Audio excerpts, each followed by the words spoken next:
Bismillahirrahmanirrahim. Assalamualaikum warahmatullahi wabarakatuh. Kami dari kelompok 3 kelas AP2. Sebelumnya memperkenalkan terlebih dahulu, saya Andeka Reza bersama rekan-rekan saya ada Muhammad Abdianto, Anggi Iwan Ramadhani, Rifda Nur Rahmania, dan Wahyu Febri Nurdiansyah. Kami kelompok 3 akan membahas materi tentang protein, di mana judul pembahasan kita ini yaitu ekspansi gelatin dan analisis gelatin pada kulit ikan. Baik, untuk mempersiapkan waktu kami mempersiapkan kepada Rifda untuk sebagai pemateri pada presentasi ini. Kepada Rifda dipersilakan. Ya, di sini ada mind map yang berisikan beberapa pembahasan yang akan dibahas di slide-slide selanjutnya, yaitu ada pembahasan tentang gelatin, dari gelatin itu apa dan bagaimana sifatnya, kemudian bagaimana cara mendapatkannya, yaitu dengan ekstraksi gelatin, kemudian dibahas juga hidrolisis gelatin dan derivatisasi asam amino. Hidrolisis gelatin dan derivatisasi asam amino ini akan berkaitan dengan penentuan kadar asam amino pada gelatin. Kemudian akan dibahas juga tentang penentuan kadar protein pada gelatin. Selanjutnya.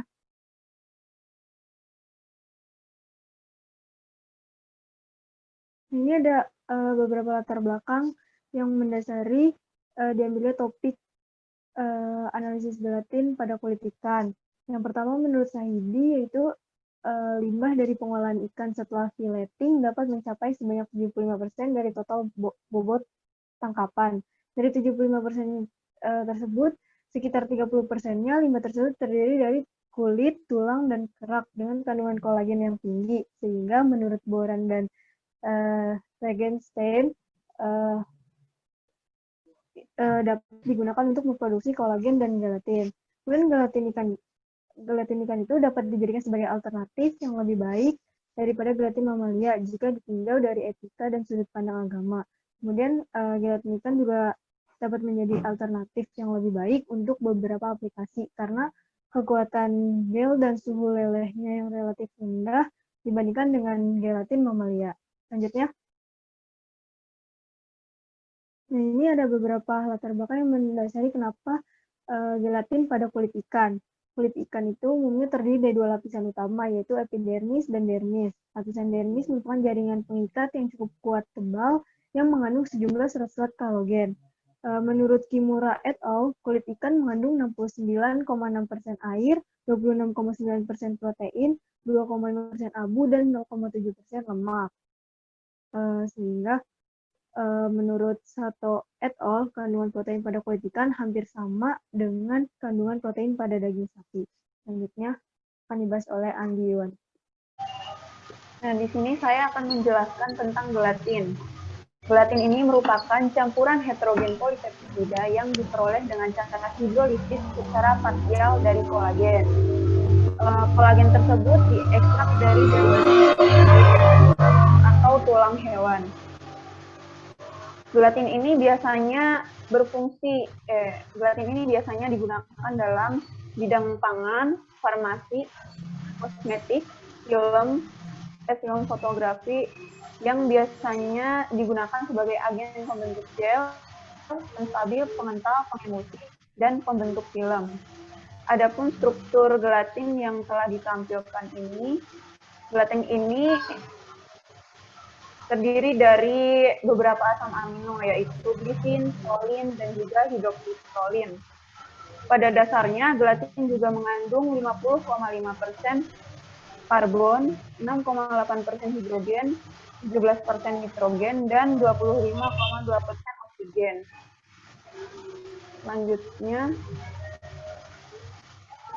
Selanjutnya ada sifat gelatin. Kelarutan gelatin dalam aseton, kloroform, etanol, eter, dan metanol itu tidak larut. Jadi gelatin di dalam pelarut nonpolar berupa pelarut organik itu tidak larut. Tetapi gelatin larut dalam gliserin, asam, dan basa. Meskipun pada asam kuat dan basa kuat akan terjadi pengendapan. Gelatin juga larut dalam air atas 40 derajat Celcius, di mana di dalam air gelatin akan mengalami swelling atau membengkak. Kemudian secara bertahap menyerap di antaranya 5-10 kali berat airnya sendiri. Kemudian gelatin akan membentuk koloid yang akan menjadi gel pada suhu 35-40 derajat Celcius. Gelatin ini bersifat amfoter. Apabila asam amino dilarutkan dalam air, gugus karboksilat akan melepaskan ion H+, sedangkan gugus amina akan menerima ion H+. Dengan adanya kedua gugus tersebut, amino dapat bermuatan positif dan negatif atau disebut juga sweeter ion atau amfoter. Gelatin ini bersifat reversibel, yang artinya memiliki kemampuan untuk berbalik bentuk dari sol menjadi gel. Nah, secara kimiawi, gelatin diperoleh dengan denaturasi parsial yang sudah dijelaskan tadi. Dari protein berserat kolagen melalui proses ekstraksi dan dengan pemanasan dalam pH asam atau basa. Proses perubahan kolagen menjadi gelatin melibatkan 3 perubahan, yaitu yang pertama, pemutusan ikatan peptida, yang kedua, pemutusan ikatan samping antar rantai, dan yang ketiga, perubahan konfigurasi rantai, yang akan dijelaskan nanti saat proses ekstraksi. Berdasarkan proses ekstraksinya, gelatin dibagi menjadi 2 tipe, yaitu gelatin tipe A dan gelatin tipe B. Gelatin tipe A ini berasal dari ekstraksi dengan asam. Sedangkan gelatin tipe B berasal dari ekstraksi dengan basa. Nah, pada apa sih percobaan? Pada metode kali ini akan digunakan ekstraksi dengan menggunakan asam. Baik, di sini saya akan menerangkan atau akan menjelaskan tentang ekstraksi gelatin. Ekstraksi gelatin sendiri bertujuan untuk mengkonversi dari kolagen menjadi gelatin dengan prinsip dasar yaitu hidrolisis atau proses perendaman atau demineralisasi dalam asam atau basa, di mana reaksinya yaitu pemutusan ikatan ganda 3 atau triple helix pada kolagen, namun rantai proteinnya sendiri tidak terpotong. Alasan kami memilih proses perendaman asam pada topik ini karena pada proses perendaman asam, hasil yang dihasilkan lebih tinggi daripada proses basa, yakni dalam hasil terbentuknya gelatin. Kemudian dalam segi waktu, proses asam lebih singkat dan lebih cepat. Kemudian dari segi ekonomi, perendaman asam lebih mudah terjangkau dan mudah dapat dicari. Kemudian pada prosedur ekstraksi gelatin, pertama disiapkan kulit ikan yang sudah dibersihkan dari sisik, daging, dan lemak yang menempel pada kulitnya, kemudian dicuci dengan air mengalir hingga bersih. Selanjutnya dimasukkan ke dalam penangas air selama 2 jam pada suhu 60 derajat sampai 70 derajat Celcius. Kemudian dipanaskan. Setelah pemanasan, dimasukkan ke wadah lain dengan ditambahkan larutan asam yang digunakan seperti asam sulfat, asam fosfat, dan asam asetat. Kemudian dilakukan perendaman asam selama 10-12 jam.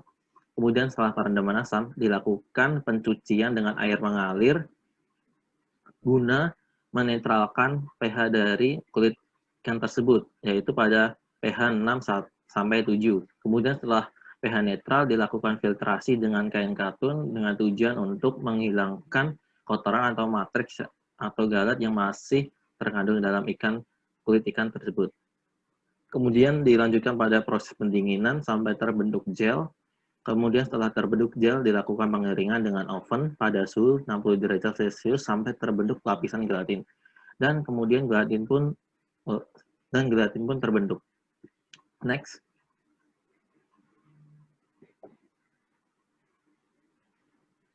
Kemudian, penambahan asam sendiri berfungsi untuk pemutusan ikatan silang antara rantai tropokolagen dan putusnya beberapa ikatan rantai hidrogen antara tropokolagen 1 dengan tropokolagen lainnya, di mana penambahan asam ini menyebabkan kolagen membengkak atau swelling karena banyaknya terjadi pelarutan air ke dalam kolagen yang menyebabkan si kolagen tersebut membengkak.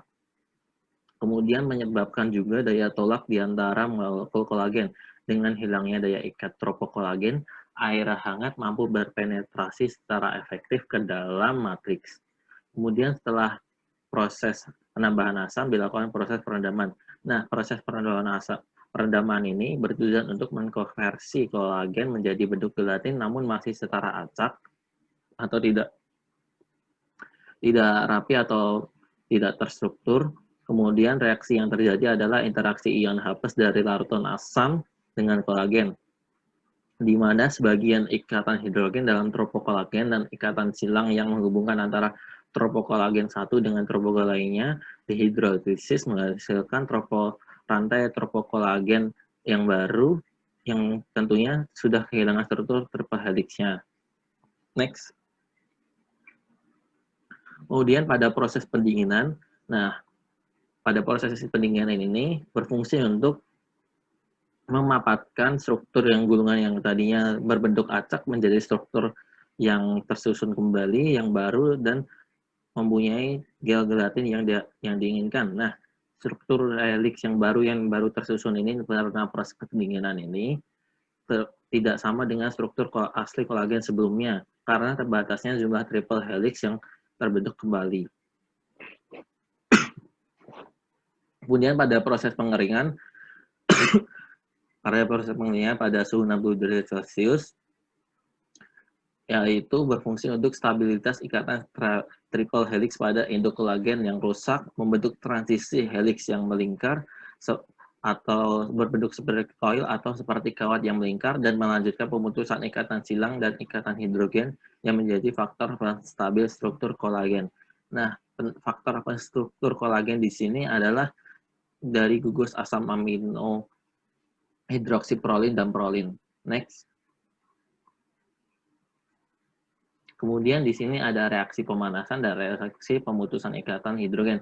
Nah, untuk pertama reaksi pemanasan sendiri kita ketahui bahwa kolagen sendiri memiliki bentuk yang kaku dan cenderung stabil karena dia memiliki gugus amino hidroksiprolin dan prolin menyebabkan dia berbentuk kaku. Nah, jika kita panaskan ke dalam air dan berkatalis asam, maka akan yang tadinya struktur kolagen yang sangat kaku atau yang cenderung kaku atau stabil akan terpecah-pecah menjadi struktur yang acak dan terbentuk tropokolagen yang baru, di mana tropokolagen ini memiliki sifat yang masih acak dan sangat tidak stabil. Kemudian dilanjutkan dengan reaksi pemutusan ikatan hidrogen pada tropokolagen. Nah, di sini satu senyawa tropokolagen memiliki gugus amina sekunder, di mana gugus amina sekunder tersebut memiliki atom hidrogen yang berikatan dengan atom oksigen pada tropokolagen lainnya, di mana kita ketahui sebelumnya jika dipanaskan maka dengan bantuan asam sebagai katalis H2O akan masuk dan memutuskan ikatan hidrogen antara atom H dari gugus amina sekunder dan atom oksigen dari gugus tropokolagen lainnya, sehingga terbentuk gugus tropokolagen yang masih berbentuk stabil, yang masih berbentuk acak dan kurang stabil tentunya. Next. Nah, setelah pemutusan ikatan hidrogen, maka dilanjutkan dengan pemutusan ikatan silang kovalen tropokolagen melalui reaksi hidrolisis. Pada reaksi tersebut terjadi pemutusan ikatan silang kovalen rantai-rantai tropokolagen sehingga menghasilkan tropokolagen triple helix yang berubah menjadi rantai alfa yang dapat larut dalam air atau biasa disebut dengan gelatin. Selanjutnya, Nah, pada reaksi ini terjadi reaksi pendinginan. Pendinginan tersebut mengakibatkan transisi struktur gulungan yang acak menjadi struktur heliks yang baru dan akan memperkuat kekuatan gel gelatin yang dihasilkan. Struktur heliks yang terbentuk tersebut tidak sama dengan struktur asli kolagen. Hal tersebut disebabkan karena terbatasnya jumlah triple helix yang terbentuk kembali. Struktur tersebut hampir sama dengan struktur kolagen, yang membedakan hanya proporsi asam aminonya saja akibat proses hidrolisis. Selanjutnya dilakukan tahap analisis gelatin. Yang seperti diketahui tadi, gelatin itu merupakan penyusunan kembali asam-asam amino, sehingga pada gelatin memiliki ikatan peptida. Nah, ikatan peptida ini, karena ada ikatan peptida, maka gelatin dapat ditentukan kadar analisis kadar asam amino ini melalui kromatografi cair kinerja tinggi, yaitu dengan prinsip kromatografi partisi, di mana suatu analat akan ikut terbawa pada fase geraknya. Dan asam amino derivat yang memiliki tingkat polar yang tinggi akan lebih tererosi terlebih dahulu. Cara kerjanya yaitu gelatin ikan yang telah dibentuk tadi dihidrolisis kembali yang dibantu dengan proses pemanasan. Berikut ini merupakan reaksi yang terjadi. Nah, di dalam gelatin itu karena adanya pembentukan ulang asam-asam amino, maka memiliki ikatan peptida yaitu CONH, dan di mana ikatan ini dapat terputus dengan adanya pengaruh asam, yaitu asam sulfat, fosfat, sulfit, atau klorida. Dengan dibantunya proses pemanasan, sehingga ikatan peptida yang ada terputus menjadi penyusun-penyusunnya dalam gelatin, yaitu asam-asam amino lainnya. Nah, setelah dilakukan di pemanasan, dilakukan pendinginan, dan kemudian diencerkan dengan aquabides. Nah, dari hasil hidrolisis tersebut, larutan akan berwarna hitam. Nah, larutan hitam itu merupakan zat pengganggu, sehingga perlu dihilangkan dengan cara disaring. Hasil disaring itu berupa filtrat. Filtrat itu ditambahkan dengan AHBA. AHBA itu apa? AHBA adalah alpha amino butyric acid, yang merupakan senyawa yang hampir serupa, tetapi tidak identik dengan spesies kimia yang utama pada sampel. Nah, AHBA ini juga berfungsi sebagai standar internal karena digunakan sebagai koreksi terhadap kehilangan analis selama proses preparasi, yaitu proses hidrolisis. Kemudian ditambahkan ACCQ fluorborate, yaitu zat derivasi asam amino berupa AQC dan buffer boraks. Kemudian tambahkan reagen fluor A, inkubasi selama 10 menit, kemudian diinjeksi ke KCKT. Kondisi KCKT yang digunakan yaitu kolom ACCQ TEC Ultra 1,7 mikrometer atau 2,1 kali 100 mm pada suhu 95 derajat Celcius. Fase gerak yang digunakan merupakan sistem komposisi gradien, yaitu komposisi pelarut yang berubah selama pemisahan, yaitu campuran antara ACQ TEC LUNA dan ACQ TEC LUNB. ACQ TEC LUNA merupakan isinya yaitu asetonitril, asam format, dan amonium fosfat dalam air.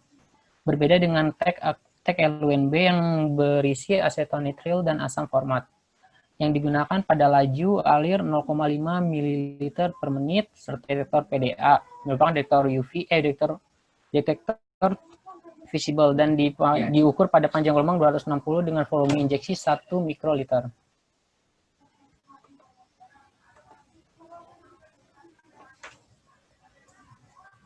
Selanjutnya dijelaskan oleh Rifda. Ya, terima kasih. Selanjutnya yaitu seperti yang sudah dibahas di prosedur, ada yang namanya proses derivatisasi asam amino. Sebelumnya apa sih derivatisasi itu? Derivatisasi adalah proses kimiawi untuk mengubah suatu senyawa menjadi senyawa lain yang mempunyai sifat-sifat yang sesuai untuk dilakukan analisis menggunakan kromatografi, terutama kromatografi gas. Nah, apa sih yang mendasari harus adanya proses derivatisasi itu sendiri? Masalah utama dalam analisis asam amino berkaitan dengan pemisahan dan sensitivitasnya. Nah, sensitivitasnya ini berkaitan dengan detektor yang digunakan pada kromatografi tersebut. Kromatografi yang digunakan pada analisis ini yaitu kromatografi cair kinerja tinggi atau KCKT, di mana detektor yang digunakan yaitu detektor UV vis. Sampel atau senyawa yang dapat dideteksi dengan detektor UV vis adalah senyawa yang dapat memberikan serapan atau senyawa yang memiliki gugus kromofor. Seperti yang diketahui, beberapa asam amino ada yang dapat dideteksi secara langsung dengan detektor UV vis, fluorescence, atau elektrokimia karena mempunyai gugus aromatik seperti fenilalanin, tirosin, dan triptofan. Tetapi secara umum asam amino mempunyai sedikit gugus kromofor, sehingga untuk dapat dideteksi dengan detektor UV vis, asam amino tersebut perlu diderivatifkan terlebih dahulu. Sehingga derivatisasi asam amino itu bertujuan untuk memperoleh suatu senyawa baru yang mempunyai gugus kromofor, sehingga diharapkan dapat menaikkan sensitivitas deteksi dengan menyerap cahaya UV, cahaya tampak, atau berfluorescence, sehingga dapat terdeteksi dengan detektor UV vis. Berdasarkan mekanisme pemisahannya, ada dua macam cara derivatisasi, yaitu derivatisasi pascakolom dan derivatisasi prakolom. Sesuai namanya, derivatisasi pascakolom dilakukan setelah asam amino terpisah dan keluar dari kolom. Bagaimana mekanismenya? Jadi sebelum asam amino masuk ke dalam kolom, asam amino itu berbentuk ion, sehingga mekanisme pemisahannya yaitu terjadinya penukaran ion antara gugus amino yang terprotonasi dengan ion Na+ dari resin penukar kation, di mana resin penukar kation ini mempunyai gugus RSO3- Na+ pada pH rendah. Nah, pemisahan dan elusi asam amino ini berkaitan dengan pH isoelektrik dari asam amino tersebut, di mana asam amino yang memiliki pH isoelektrik yang rendah akan terelusi lebih dahulu. Kemudian untuk derivasi prakolom dilakukan sebelum asam amino memasuki kolom. Bagaimana mekanismenya? Mekanismenya itu partisi dengan sistem kromatografi fase terbalik. Dari mekanisme tersebut terbentuk suatu derivat yang selain berfluoresensi kuat juga bersifat hidrofob yang memungkinkan terjadi pemisahan secara kromatografi fase balik menggunakan kolom nonpolar dan fase gerak yang polar. Asam amino terderivatisasi yang mempunyai kepolaran tinggi akan terelusi lebih dahulu. Selanjutnya, nah, ini ada beberapa agen penderivat asam amino, yaitu NBDF, 4-fluoro-7-nitro 2,1,3 benzosadiazol, FMOCCl, 9-fluorenyl metoxykarbonyl chloride, OP dan AQC, 6-aminoquinolil, N-hydroxysuccinimidil carbamate, yang mana pada analisis ini digunakan AQC. Mekanisme derivasi asam amino dengan AQC melibatkan reaksi adisi nukleofilik. Bisa dilihat pada reaksinya, gugus NH2 dari asam amino akan menyerang atom C dari AQC membentuk suatu derivat AQC asam amino dan N-hydroxysuccinimide atau yang disingkat dengan NHS. Kemudian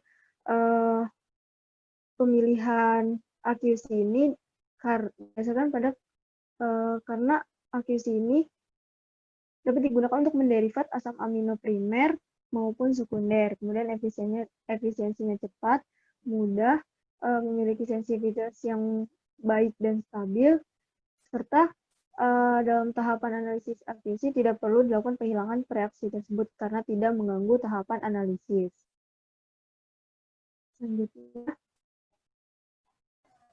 Selanjutnya ini merupakan hasil kromatogram pemisahan standar asam amino.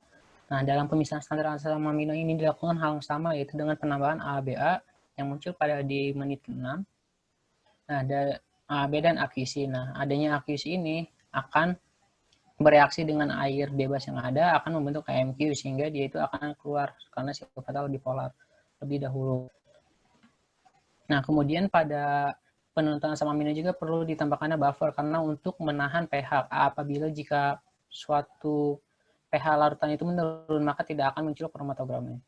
Nah, berikut ini juga merupakan kromatogram asam amino hasil ekstraksi asam pada gelatin ikan.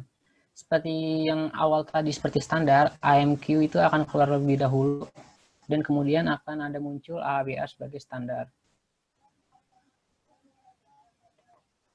Nah, untuk penentuan kadar asam aminonya sendiri menggunakan rumus sebagai berikut.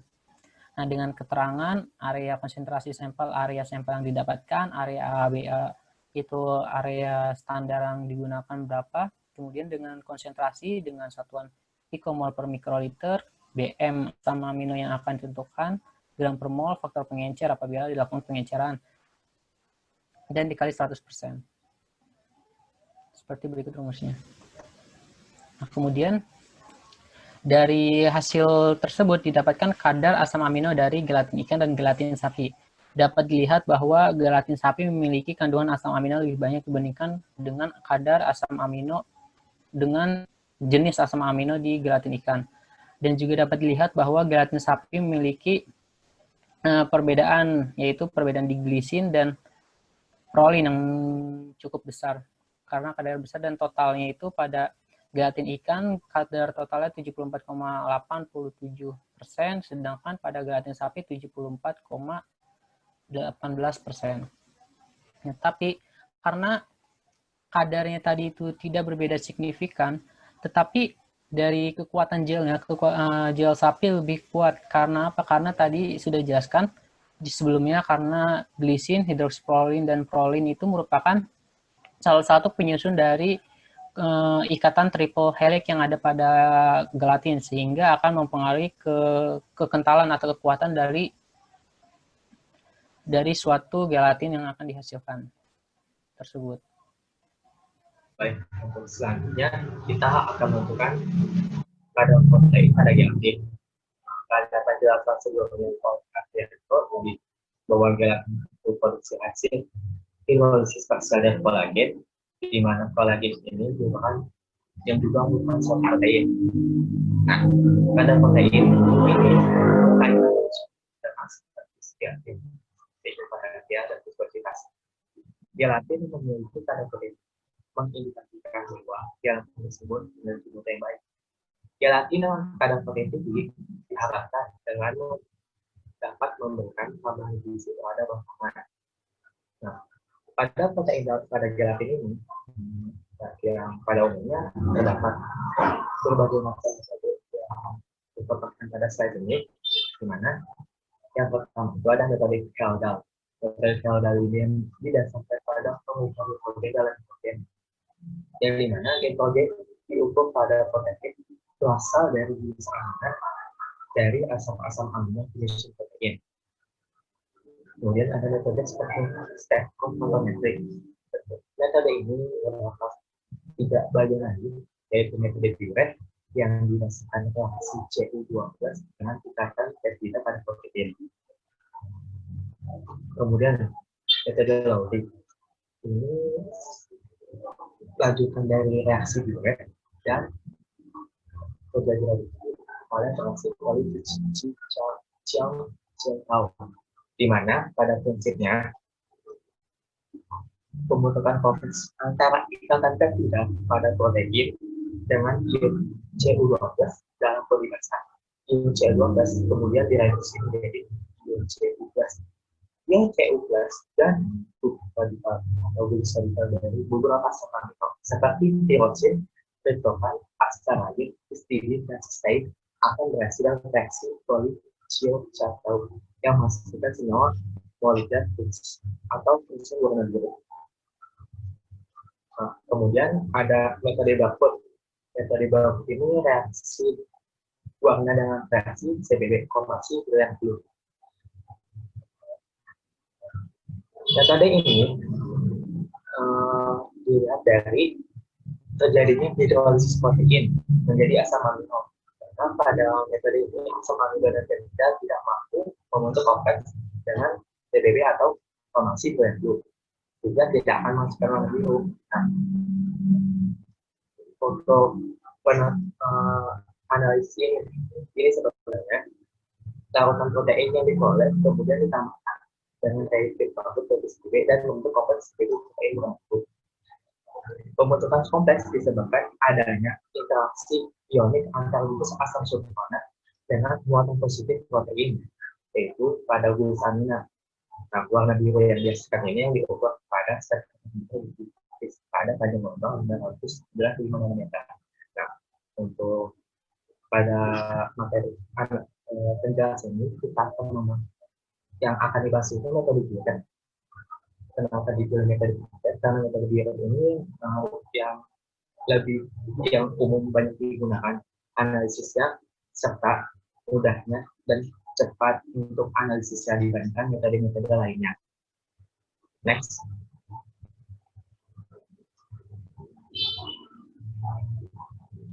Nah, untuk sebelumnya mengetahui metode Biret, sebenarnya kita ketahui terlebih dahulu, Biret itu merupakan senyawa.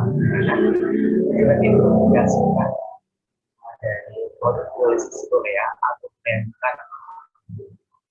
yang dipanaskan pada suhu 180 derajat akan melepaskan gas N3. Senyawa Biret itu yang ada pada gambar. Untuk nama item itu diamida 2-indo-bikarbonat.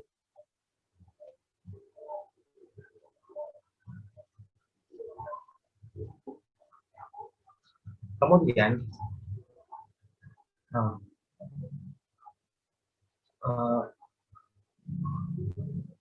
oleh Whitman pada tahun analisis.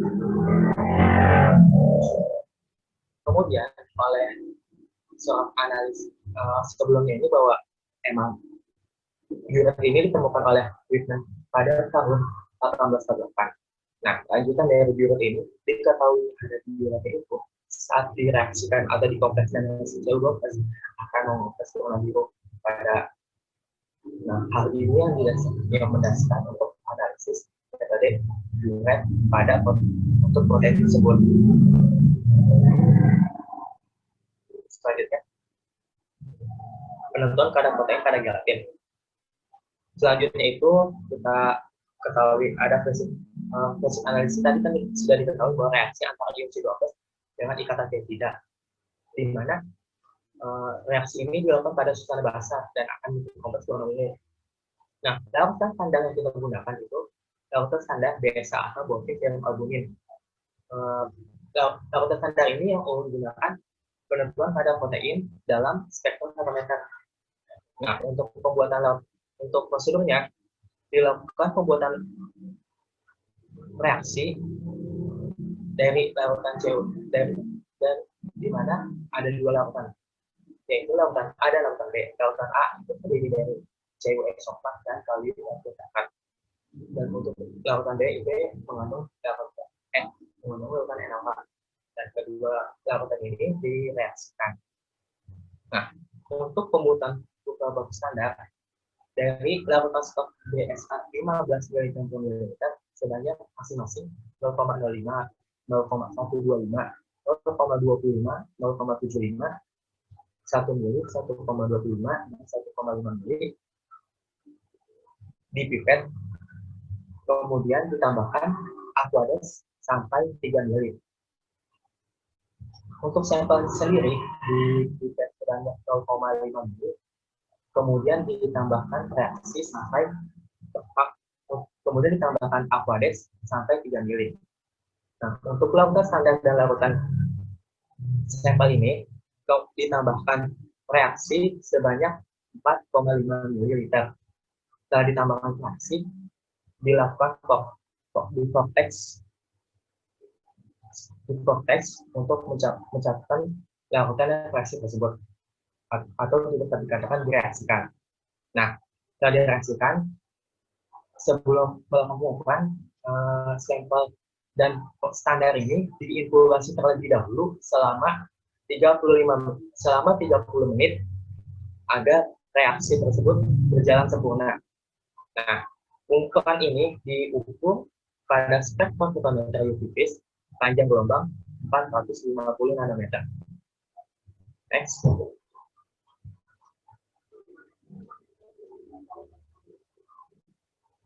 Nah, ini merupakan reaksinya.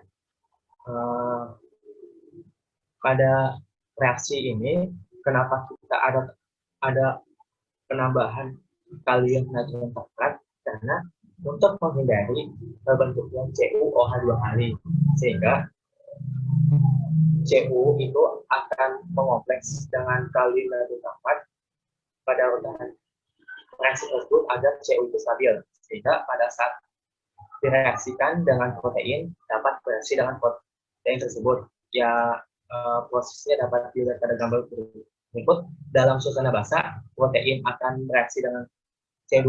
Dalam suasana basah, membentuk kompleks CU, di mana CU itu akan menjalankan kata peptida dan berikatan dengan fungsi protein. Nah, warna ini yang dihasilkan akan warna ungu. Warna ungu ini yang diukur pada panjang gelombang 640 nanometer. Pada panjang gelombang 450 nanometer. Next.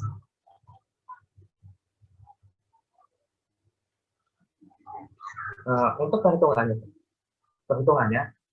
tadi standar nilai-nilai standar itu kan kita ukur. Nah, akan didapatkan regresi linear. Regresi linear itu nanti kita akan mendapatkan konsentrasi sampel tersebut.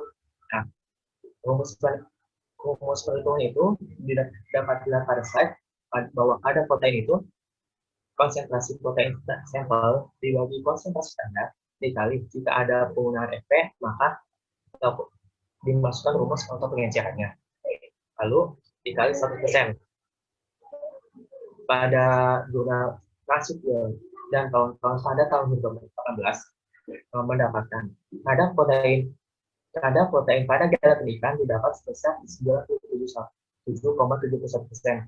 Nilai ini cukup besar dibandingkan gelatin sapi yang dianalisis oleh Masirah pada tahun 2018 sebesar 91,25%. Nah, hasil ini dapat dikatakan bahwa kadar protein pada gelatin ikan ini cukup baik, bahkan bisa lebih dari kadar gelatin sapi. Kemudian, berdasarkan gelatin, Manufacturing Institute of America mengatakan bahwa pada umumnya gelatin memiliki kadar protein sebesar 92%. Dan juga dalam gelatin handbook oleh Reinhard Krieger dan Herbert P. Perez, kadar protein pada gelatin itu berkisar antara 87% sampai 92%. Nah, sisa kandungan dalam gelatin itu merupakan asam-asam, maksudnya mineral-mineral lainnya yang terdapat pada gelatin tersebut dalam prosesnya. Dalam proses, maksudnya adanya garam-garam mineral lainnya pada proses pembuatan gelatin tersebut. Next. Kesimpulannya, berdasarkan hasil beberapa analisis dan penelitian, dapat disimpulkan bahwa gelatin ikan memiliki kandungan asam amino dan protein yang hampir sama dengan gelatin mamalia, sehingga gelatin ikan dapat dikatakan bahwa gelatin ikan juga cukup baik digunakan pada produk-produk yang digunakan, sehingga gelatin ikan dapat dijadikan alternatif sebagai bahan pengganti gelatin mamalia. Next.